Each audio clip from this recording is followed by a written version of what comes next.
दोस्तों ये कहानी ब्लडी मैरी की है। इंग्लैंड की राजगद्दी साल 1509 से लेकर 1547 तक हेनरी के हाथों में हुआ करती थी। इनमें से मेरी राजा की पहली पत्नी की बेटी थी।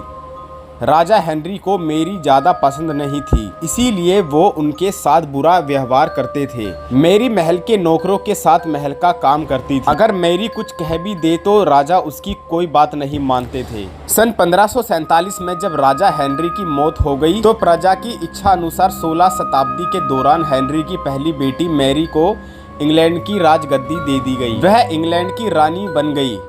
उस समय इंग्लैंड के हालात बहुत अच्छे नहीं थे। इंग्लैंड कैथोलिक और प्रोटेस्टेंट इन दोनों धर्मों के बीच में बट गया था। उस समय दोनों धर्मों के लोगों के बीच जंग छिड़ गई थी। रानी मेरी चाहती थी कि पूरे इंग्लैंड में सिर्फ एक ही धर्म हो, लेकिन लोगों ने उसकी बात मानने से साफ इनकार कर दिया था। इससे नाराज होकर रानी उनकी बात ना मानने वालों को मौत की सजा देती थी।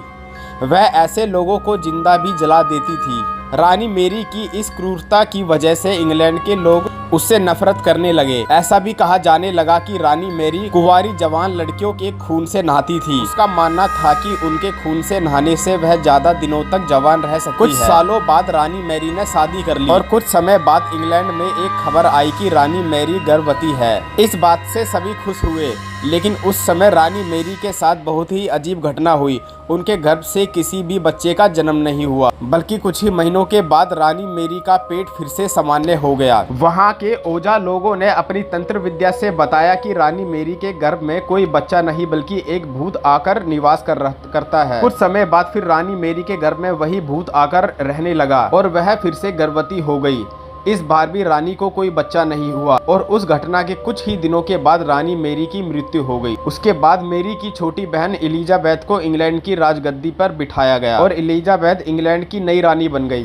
रानी मेरी की क्रूरता की वजह से इंग्लैंड के लोग उसे निर्दय औरत मानते थे। वही जब उसके गर्भ में बच्चे की जगह एक भूत का निवास होने लगा तो लोगों ने उसे शापित भी करार दे दिया और उसी वजह से उसे लोगों ने ब्लडी मैरी का नाम दिया। दोस्तों ऐसी कहानी को सुनने के लिए चैनल को सब्सक्राइब कर देना और लाइक कर देना। Thank you.